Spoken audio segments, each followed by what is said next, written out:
Yo, what's going on, guys? It's your boy WhipWhyWin back at you with another deck profile. Let's get straight into this. Okay, to start off, we've got 3 Ecclesia, the Virtuous in white. This card's amazing and definitely a 3 of in this deck. Longjuan, there's Yongjing Tactician, again, amazing 3 of. Swordmaster and, well, they're both Swordmasters. Mogi and Taye.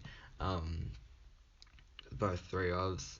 Pretty much the whole core is a 3 of, except we're only playing 2 of the Auspicious Beast, just because this card it can't generate you a token. I believe all the other ones do, and that's not the best.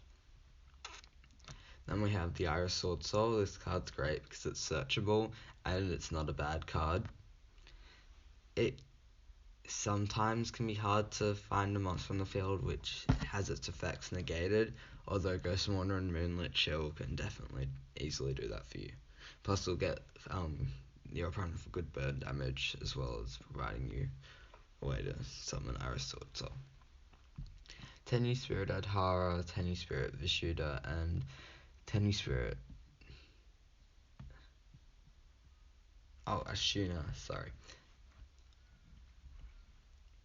Tenyi Spirit Ashuna, Tenyi Spirit Vishuddha, and Tenyi Spirit Adhara. These cards are all great. This card's definitely the best. Another special summon from the deck can easily get you more material for like Shaman of the Tenyi, which is a pretty good card. And I believe you can also, if you get Tenyi Spirit Adhara and either one of these 2 monsters in the field, you can go into one of your Synchro 8s. Then for the hand trap lineup, we've got 3 Ash, 3 Ghost, and 2 Ash, 2 Ghost, 2 Skullmaster.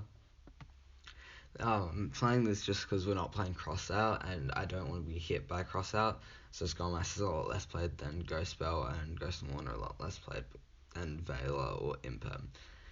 Unfortunately, you could play Troll, but I just recommend playing Ash here. This card's the Rhoda for the deck, so you definitely play this at 3. Vessel for the Dragon Cycle, amazing. Usually, Swordsoul decks only play 1 or none of this card, but just because we're playing the Tenyi build, this card is a lot better, so we're playing that too. Then for the generic spells, we've got Pot of Desires.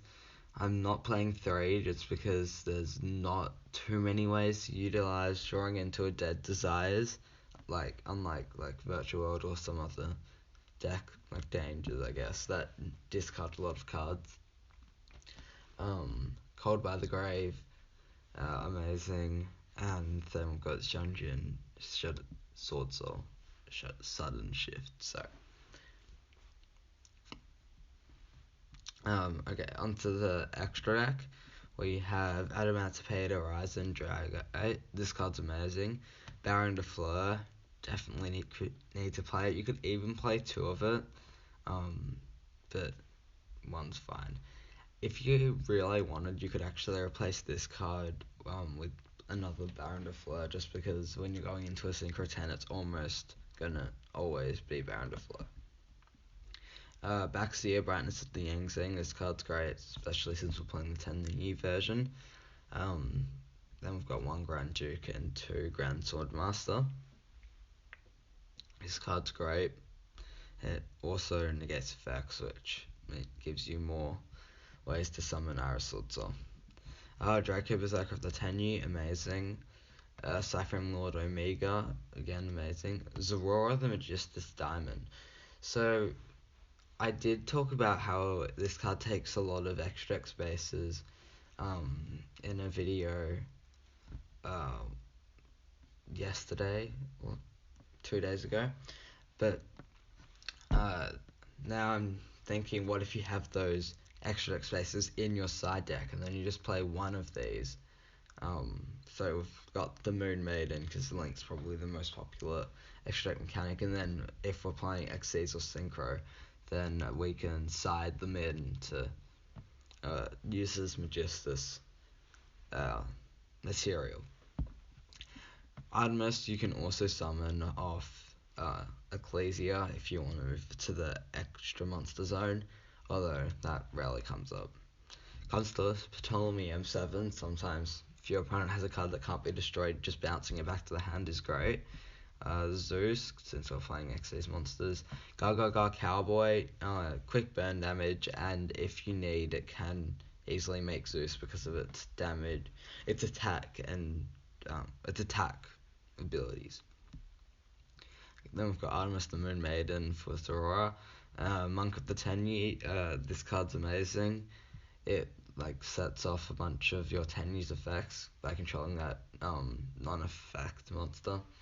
And finally we've got Shaman of the Tenyi. This card's amazing. And yeah, I strongly recommend that if you're playing the Tenyi field, you definitely need to play these two. Okay, onto the side deck. I've got a side deck for this just because I've included these. I built this side deck about last week, so again, it's slightly outdated and it hasn't encountered too much for Best of Destiny, but I'll show you anyway. So we've got Lance here at 3. This card's great. So many archetypes need to banish. And this archetype also needs to banish, but not as heavily. So that's also good that you can't really get hit by it too much. Pancratops, amazing. Dark Ruler no more. I like to play this more than Forbidden Droplet just because if your opponent ends on 2 strong monsters, you're discarding 2 cards, and that's 3 cards from your going second hand of 6, which only leaves you with 3, and I don't like that lacking of hand advantage. I'd just rather them not be able to take damage for the rest of the turn. Lightning Storm, this card's great. Also, if you could play Harpy's Feather Duster or Raigeki to replace this, but I just having that versatility and controlling no face-up cards. You can pretty much do that on turn 2, and that's when you decide it in. Imperial Order and Red Reboot. I play both of these. Red Reboot is not necessary actually, just because trap cards aren't really seeing any competitive play. Trap decks aren't really seeing any competitive play. And finally, we've got Rivalry of the Warlords. I believe this is probably the best one, and since we're out of all our options, so I think most of our things are light just because of the 10 years. So we could actually play Gozen Match, but I just believe Rivalry, because we've got so many worms, is just a lot better option. Anyway guys, that's going to do it for today's deck profile. I hope you enjoyed, and I'll see you all in the next one.